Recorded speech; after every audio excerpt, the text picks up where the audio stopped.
किमान आपल्या अलिबाग सारख्या मेलेल्या हिंदूंच्या शहरात दरडोई 4 छांदे आलेले आहेत हे बघून जरा आनंद वाटला। फार कमी लोक जमा होतो आपण, ही दरवेळची शोकांतिका आहे आणि दरवेळेस घरी बसून चर्चा करायची आणि कुठल्या तरी सलीम अब्दुल त्याला दोष देत बसायचा। त्याला दोष देऊ नका। तुमच्या माझ्यातल्या समाजातल्या सो कॉल्ड सेक्युलर किड्यांना अगोदर ठेचून मारा। त्यांनी कोणीही न दिलेलं वकीलपत्र यांनी घेऊन ठेवलंय की सगळे मुसलमान असे नसतात, सगळं हे असं नसतं, हे असतं तसं असतं। त्यांना अगोदर विचारा की तुला हे वकीलपत्र कोणी दिलंय। याच्यातून बाहेर पडायचं असेल तर सगळ्यात पहिले आपल्यातले सेक्युलर किड्यांना पायाखाली घ्या, त्यांना ठासून मारा, त्यांच्यावर बहिष्कार घाला, त्यांच्यावर सामाजिक बहिष्कार घाला। कुठेही जाहीररित्या जर कोणी वकिली करत असेल तर त्याच्या थोबाडात मारा, त्याच्या तोंडात शेण घाला। हे बंद झालं पाहिजे। जोपर्यंत हे बंद होणार नाही तोपर्यंत हे असंच सुरू राहणार आहे, लक्षात ठेवा। आणि सगळ्यात महत्वाचं, यांच्या आर्थिक नाड्या आवळायला घ्या। नागपूरला झालेल्या दंग्यात सुरू झालेलं आहे, नागपूरला हवा टाईट आहे, नाशिकमध्ये परवा सुरुवात झालेली आहे। मला माहिती आहे अलिबागमध्ये सुरू करणं फार अवघड आहे, परंतु तरीही माझं आव्हान आहे, यांच्या आर्थिक नाड्या आवळायला घ्या। त्याशिवाय पर्याय नाही। प्रत्येक गाडीवर कळलं पाहिजे तुम्ही दिलेला 1 रुपया हा तुमच्या विरुद्ध वापरले जाणार आहे,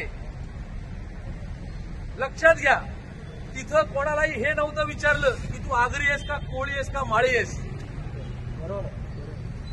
त्याला कलमा पडायला लावला, त्यातही शंका नको म्हणून पॅन्टा खोडून बघितल्या आणि मग गोळ्या मारल्या। त्यांनी फक्त हिंदूंवर हमला केलाय। जरा लाज वाटू द्या। उद्यापासून खरेदी करताना किमान आर्थिक बहिष्कार तरी घाला। त्यांनी नावं विचारून गोळ्या मारल्यात, नावं विचारून खरेदी करा। जोपर्यंत हे सुरू होणार नाही तोपर्यंत आपल्याला दर महिन्याला एकदा येऊन श्रद्धांजली व्हायचीच आहे, लक्षात ठेवा। याच्यातून बाहेर पडायचं असेल तर एकमेव उपाय आहे, सुरुवात आर्थिक बहिष्काराने करा। प्रत्येकाला तलवार घेऊन बाहेर निघायची गरज नाही। प्रत्येक कामाचे योग्य मार्ग असतात, ते मार्ग अपनावा। हे जाहीररित्या न सांगणारी गोष्ट आहे, परंतु सांगावी लागते। किमान जमलेल्यांनी शेजारी पाजारी जाऊन सांगा। 2 रुपये स्वस्त देतो म्हणून त्याच्याकडे जाऊ नका। आणि विक्रेत्यांनाही माझी नम्र विनंती आहे की जरा माणसं बघून विका। जर समोरचा 2 रुपये कमी देऊ शकतो तर तू का नाही देऊ शकत, तेही बघा। दोन्हीकडनं बघा, त्यांच्या नाड्या आवळा आणि तरच हे कधीतरी बंद होईल। फक्त सकाळी मोदींना किंवा कुठल्याही पंतप्रधानाला किंवा गृहमंत्र्यांना शिवाय देऊन नाही होणार आहे।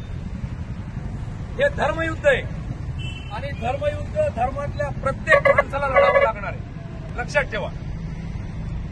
ज्यांच्या सावलीखाली उभे आहात तिकडे बघा, 350 वर्षा अगोदरची दहशत बघा काय होती ती, अटकेपासून कटकेपर्यंत, कटकपर्यंत। लक्षात ठेवा, एकत्र राहिलात तरच जगणार आहोत, नाहीतर कांद्या बटाट्यासारखे आपण कापले जाणार आहोत। आणि भाईचारा विसरून जा। आम्ही हिंदू फक्त चारा आहोत हे लक्षात ठेवा। जो स्वतःच्या चुलत बहिणीचा भाऊ नाहीये तो साल्यांवर तुमचा भाऊ कसा होणार रे? आहे का कोणाला उत्तर? जो मावस बहिणीचा भाऊ नाहीये, जो आते बहिणीचा भाऊ नाहीये, तो तुमचा भाऊ कसा होणार? तर लक्षात ठेवा, एक तर चारा बनायला तयार राहा, नाहीतर युद्धाची तयारी करा। आर्थिक बहिष्कार आजचं सगळ्यात चांगलं हत्यार आहे, ते अपनवा। कुठे ना कुठेतरी चांगला सूर्य उजाडेल। धन्यवाद।